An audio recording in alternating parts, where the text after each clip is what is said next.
Tai šios dienos tema yra Dievas pasirinko silpnumą, ėdžios yra kaip jo manifestas. Jeigu Dievas ateitų šiandien, kur jisai ateitų, kur jisai nueitų, į kokią vietą? Būna šventės, kurios pakelia nuotaiką, būna šventės, kurios perrašo žmogaus gyvenimą. Prieš 33 metus aš buvau nedidelis žmogus, ir aš netikėjau Dievu, man net Dievo nereikėjo, bet per Kalėdas 92 metais man papasakojo apie Kristų. Ir aš tapau naujų žmogumi. Dievas perrašė mano istoriją, Dievas davė naują gyvenimą. Ir būna šventės, kurios tiesiog mes pasilinksminame ir jos nieko iš tikrųjų netneša gero žmogaus gyvenime.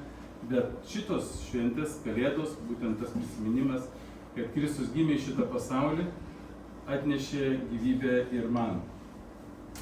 Taigi mes dažnai įsivaizduojame, jeigu Dievas ateitų, jis ateitų pas stiprius, įtakingus žmonės, pas tvarkingus, pas religingus žmonės, kurie eina į bažnyčią, ne?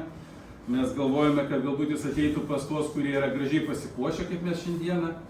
Ar ne, visi pasipuošę, taip ateinam, bet pas tokius žmonės Dievas turėtų ateiti. Bet Kalėdų pasakojimas yra iš tikrųjų visai kitoks. Dievas ateina pas neturtingus, pavargusius, jis ateina į tvartą, į tvarto visą tą atmosferą, tvarto kvapą. Gal teko kam nors pabūti tvarte, žinot? Geras klausimas. Dievas ateina į tą politinę įtampą, kuri buvo tuo metu Izraelyje, jis ateina ir į baimę, ir į grėsmę. Prisimename, kaip Erodas pradeda persekioti Jėzų. Ir tai nėra atsitiktinumas, tai yra Evangelijos logika. Dievas ateina į tai, kur mes niekada neitume.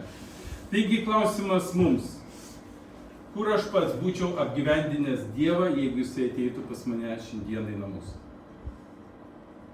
Ar surastume jam vietos kažkur tai? Galbūt vartelėje vėstume, ar sandėliuke? Ir antras klausimas yra, kur realiai Dievas pasirinko ateiti. Ir mes žinome, kad realiai Dievas pasirinko ateiti pas pačius tos vargšus žmonės.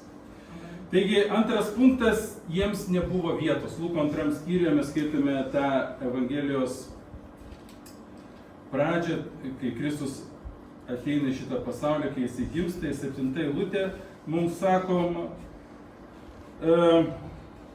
6-7 eilutė sako, jiems ten esant atėjo Marijai metas gimdyti ir ji pagimdė savo pirmgimį sūnų, suvystė jį vystyklais ir paguldė ėdžiose, nes jiems nebuvo vietos užeigoje. Taigi Jėzui nėra vietos užeigoje. Nėra vietos namuose, kaip mes esame įpratę, ne? Nėra jam vietos. Ir žinot, šita istorija, Jėzus gimimo istorija, tam miestelėje šalia Jeruzalės, Betlėjuje, tai ne tik tai pasako, kad nėra vietos Jėzaus gimimo, jam nėra vietos tarnaujant. Kai Jėzus pradėjo tarnauti, yra parašyta, Jėzus sako, žmogaus sūnus neturi kur galvos priglausti. Ir jam nebuvo vietos, kai jisai mirė. Jis buvo išstumtas, išvarytas už miesto vartų. Taigi, Kalėdos pasako, parodo tai, kad Jėzus iš tikrųjų ateina ne į ten, kuris yra laukiamas, bet ten, kur jo nelaukia, ten Jėzus ateina. Klausimas mums, kur šiandieną aš užėmiau Dievo vietą, kur aš šiandieną neįleidžiu Dievo į savo gyvenimą. Galbūt mano gyvenime šį mėnesį nebuvo vietos jam mano grafike. Aš esu per daug užimtas, per daug reikalų, per daug nespėju niekur. Galbūt nėra Dievui vietos mano santykiuose, galbūt mano piniginiuose reikaluose, galbūt telefonuose, galbūt mano išdidume, o galbūt mano nuodėmėje, kurią aš slepiu. Taigi išsirinkime šiandieną vieną vietą, kur mes neįsileidžiame Dievo ir tą vietą atlaisvinkime Dievui.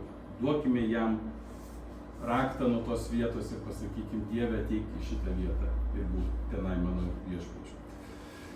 Trečias punktas, kas galėtų paskaityti Jono Evangelijos 1:14, matau, niekas neturi Biblijų, gerai? Kam reikia? Gerai, Jono 1:14, kas galėtų paskaityti?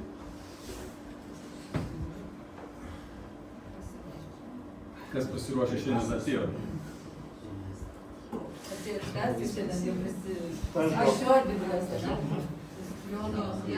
Jono 1:14.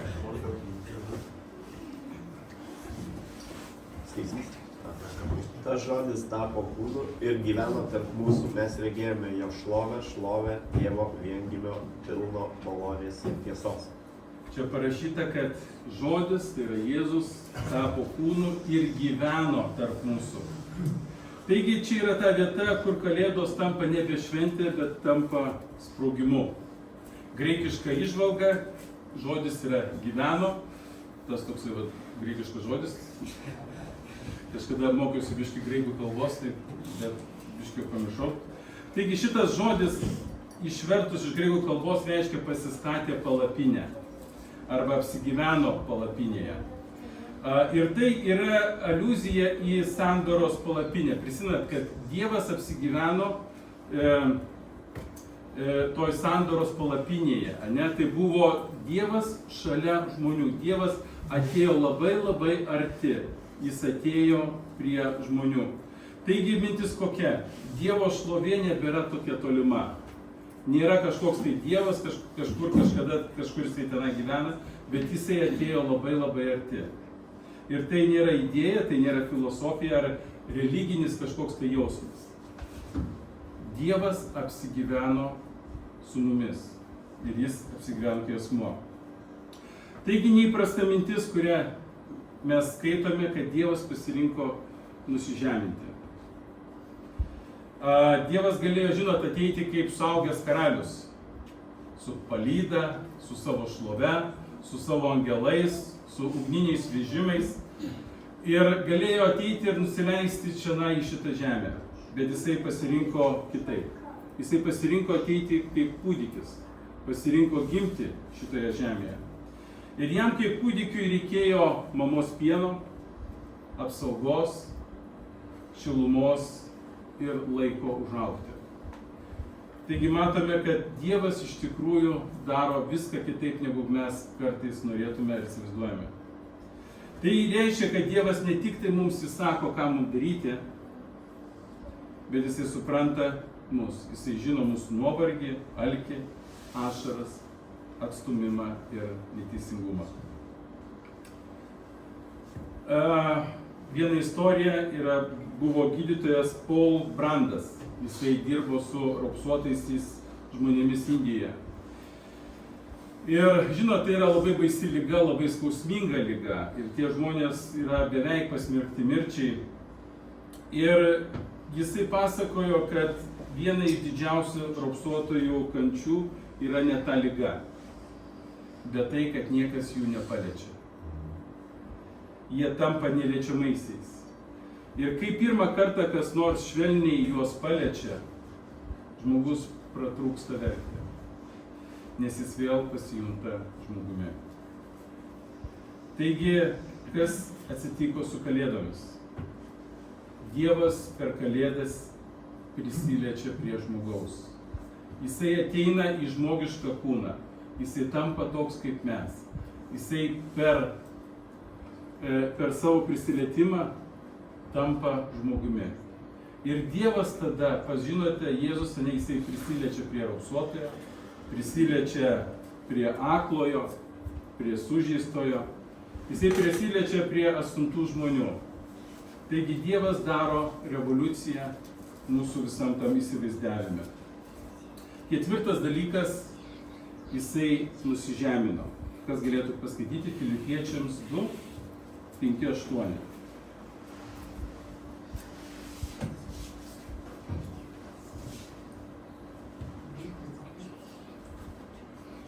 Filipiečiams 2, 5, 8.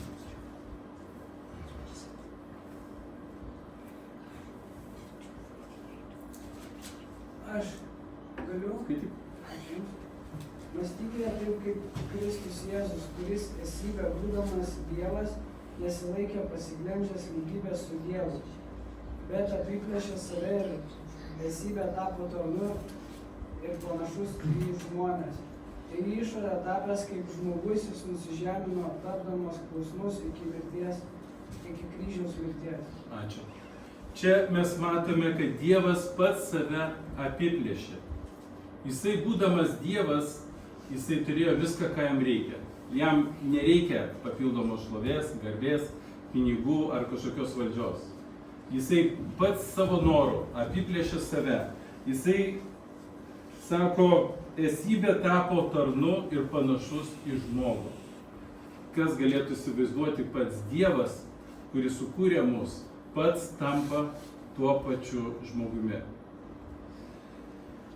Ir Dievo kelias nėra tokio, žinot, pasiaukštinimo kelio, pasididžiavimo kelias. Aš dabar ateinu kaip Dievas, aš parodysiu, kas aš esu. Jeigu kas nors skaitėte graikų, apie graikiškus dievus, ar ne, kaip jie tenai valdydavo, ne? Yra parašyta, ne, ten, jeigu kas skaitėte tuos veikalus, ne, jie tokie ateidavo išdidus, jie stengiasi žmonės pavergti ir nesiskaitė su jais. Bet Dievas pasirenka visai kitokį kelią. Jisai pasirenka nusižeminimo kelią.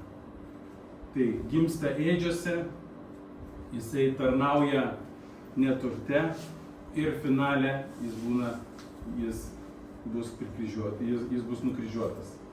Ir tik tai tada įvyksta prisikėlimas ir jo išaukštinimas. Taigi Dievo jėga labai dažnai slepiasi nuolankume. Mes norime kartais Dievo galios kaip fejerverkų, ar ne? Norim būti stiprus, tokio. Bet Dievas rodo mums visai kitokį kelią. Jis rodo nuolankumo kelią. Jis rodo galią kaip ištvermę, galią per paklusnumą.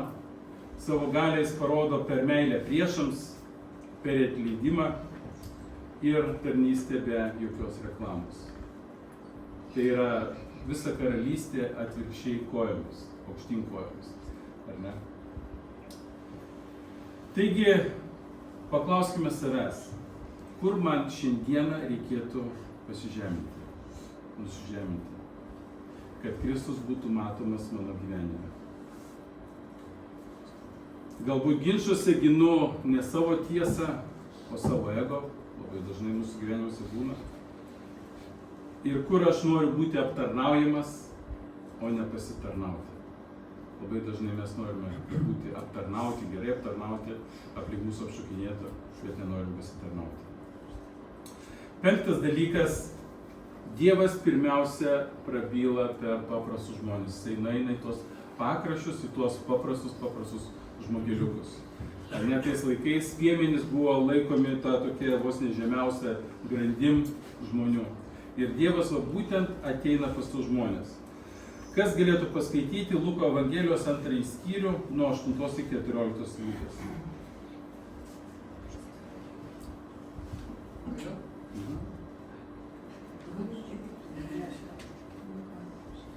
Luko 2. Toje apylinkėje nakvojo laukuose piemenys ir pakaitomis budėdami sergėjo savo bandą. Jiems pasirodė viešpaties angelas ir juos nutvieskė viešpaties šlovė ir šviesa. Jie labai išsigando, bet angelas jiems tarė: nebijokite, štai aš skelbiu jums gerą naujieną, kuri bus visai tautai. Šiandien Dovydo mieste jums gimė išganytojas. Jis yra viešpats Mesijas. Ir dar viena. Ir štai jums ženklas. Rasite kūdikį, suvystytą vystyklais ir paguldytą ėdžiuose. Ai, dar 14, ne? Jau iki 14. Ūmai prie angelo atsirado gausi dangaus kareivyje. Ji garbino Dievą, giedodama.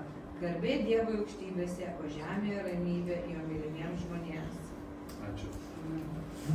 Kodėl angelai nenueina iš pradžių pas karalių, pas valdingus žmonės, pas tie, kurie turi valdžią, kurie galėtų iš karto visiems žmonėms paskelbti? Štai tokia yra geroji žinia. Bet Dievas pasirenka ateiti pas piemenis. Ne taip, kaip mes matome paveiksliukose, piemenys tai nebuvo vaikai, bet tai buvo suaugę vyrai, kurie ganė, kurie prižiūrėjo avis, kurie saugodavo nuo vilkų, ar ne? Vaikas nelabai galėtų apsaugoti avis nuo vilkų, ar ne? Žinoma. Taigi, Evangelija eina iš apačios ir eina tada į viršų. Ir tai yra ženklas, sako, koks bus ženklas? Ne ugnies stulpas, ne degantis šitas krūmas, ne kaip Dievas pasirodė. Bet ženklas bus labai paprastas, labai trapus, bus kūdikėlis ėdžiuose. Ir tai yra Dievo ženklas, kuris sako, aš nesu toli, bet aš esu arti jūsų. Aš tapau žmogumi tam, kad būčiau su jumis, tam, kad gyvenčiau su jumis, tam, kad parodyčiau jums kelią. Ką galėtume prisitaikyti? Kalėdos, pirmas dalykas, kviečia mus į susitaikymą su Dievu, kad Kristus ateitų į kiekvieną mūsų širdį. Ir jisai duoda tikrą taiką. Taiką su Dievu, mes irgi kalbėjomės Romiečių skyriuje, ar ne, kad Dievas atnešė taiką žmonėms. 6 punktas, Kalėdos turi ir tokį nelabai gerą dalyką, tokį turi šešėlį, Jėzus tampa pabėgėliu. Kas galėtų paskaityti, mato 2 skyrių, 13-15 eilutės.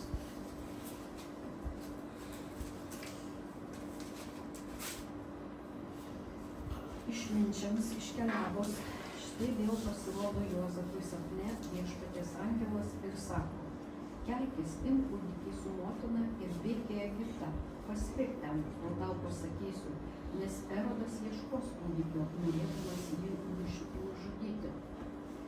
Atsikėlęs nakčia, Juozapas pasiėmė kūdikį ir motiną ir pasitraukė į Egiptą. Ten jis prabuvo iki Erodo mirties, kad įsipildytų Viešpaties žodžiai pasakyti per pranašą. Labai dažnai Kalėdos nupiešiamos labai taip mielai, labai šventiškai, labai gražiai. Gimė Kristus, aišku, gimė ne karaliaus rūmuose, kažkodėl tai gimė tvartelė, bet vis tiek gražu, galbūt ten irgi buvo tokios LED lemputės, ar ne žvakutės, buvo šventinė nuotaika, galbūt dovanos buvo padėtos ten prie tų ėdžių. Ar ne? Tai buvo ar ne tai buvo? Ne tai buvo. Mes žinom, kad tai buvo tiesiog varginga aplinka ir ten, kur Jėzus gimė. Taigi, Kalėdos nėra vien tik tai tos mielas, gražus jausmas. Evangelijose mes skaitome, kad kai Jėzus gimė, angelas ateina pas Juozapą ir sako, imk kūdikį, Mariją ir bėkite į kitą šalį, nes Erodas ieško jo nužudyti. Štai tokia tikroji yra Kalėdų žinia. Ne tik tai taip, kaip mes labai gražiai bandome piešti tą kalėdinį vaizdą, bet gimsta kūdikis ir iš karto turi su to kūdikiu bėgti į kitą šalį.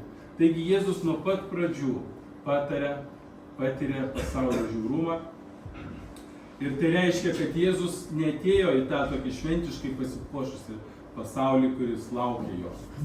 Bet jisai atėjo į kitokį pasaulį, į žiaurų pasaulį, į pasaulį, kuris jo nekenčia. Vienas teologas ir pastorius Dietrich Bonhoeffer, gal teko girdėti tokį, per nacizmo laikotarpį buvo įkalintas ir iš kalėjimo jis rašė apie Kalėdas ne kaip apie blizgesį, bet kaip apie Dievą, kuris ateina į silpnumą ir tamsą. Jo mintis: Dievas yra ne mūsų stiprybės priedas, o tas, kuris yra su mumis, kai esame bejėgiai. Tai yra labai kalėdiška mintis, nes Kalėdos skelbia: Dievas pasirinko būti žmogumi ne tada, kai jam yra gerai, o tada, kai tam žmogui yra blogiausia. 7 punktas, ir mes jau einam į pabaigą, tuoj valgysim, viskas gerai. 7 punktas – dovana, kuri kainuoja. 2 Korintiečiams 8:9, kas galėtų paskaityti.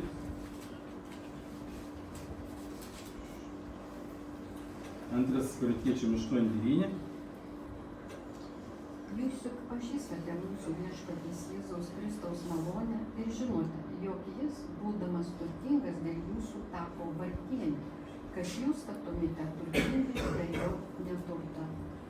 Taigi kalėdinė dovana, kurią Dievas paruošė žmonėms, nėra iš tikrųjų graži dovana, kaip mes bandome kartais įsivaizduoti. Ji kainuoja ypatingai daug Dievui. Jisai nusižemina, jisai patiria kančią ir galų gale jisai siunčia savo sūnų mirti ant kryžiaus. Tai yra tikroji Kalėdų istorija. Tai Kalėdos yra ne tik tai jauki, jei Kalėdos yra tik tai jauki nuotaika, jos labai greitai tos Kalėdos išsikvepia. Bet jeigu Kalėdos yra jums gelbėtojas, jos įsilaiko ne tada, kai gyvenimas tampa sunkus. Ir pabaigai. 3 atsakai į Kalėdas. Taigi, kokios galėtų būti 3 reakcijos? Pirma reakcija yra tokia: Erodas, baimė prarasti kontrolę. Karalius Erodas, kuris bandė nužudyti gimusi Kristų. Kai Kristus ateina, jisai paliečia jo sostą. Žmogus, kuris pats nori būti karaliumi, bijos Dievo. Tai pirmas dalykas – baimė prarasti kontrolę. Jeigu aš esu karalius, aš nenoriu, kad ateitų kitas karalius ir užimtų mano širdies vietą. Antras dalykas – užimtumas. Užeiga, nėra vietos. Klausimas yra, ar vietos dar liko mūsų širdise Kristui. Ir tie žmonės, tie, kurie buvo toj užeigoje, jie nebuvo blogi. Jie tiesiog buvo užimti. Jie tiesiog buvo apsikrovę savo darbais, savo problemomis, savo sunkumais. Ir žinot, mes visi turime tų sunkumų. Ir klausimas yra, ar mes nesame per daug užimti Dievui? Ar ten dar yra vietos jam? Ir 3 punktas – piemenys ir Marija. Jie priima ir jie paklūsta jam. Piemenys ateina, pamato ir pradeda skelbti šitą gerą žinią. Mums gimė Mesijas. O Marija, visą tai matydama, dedasi į savo širdį ir mąsto. Taigi, 3 dalykai mūsų Kalėdoms. Ar mes bandome, ar mes turime baimę, kad prarasime savo gyvenimus ir savo gyvenimo kontrolę? Ar mes esame per daug užimti? Ar mes esame taip kaip piemenys ir Marija, kurie priima su džiaugsmu ir nori tarnauti Kristui? Čia atsakymai, klausimai mums visiems. Tai su Kristaus gimimu ir dar pagieduosime keletą giesmių, galbūt kas nors dar ką nors norėtų pasakyti. Gerai?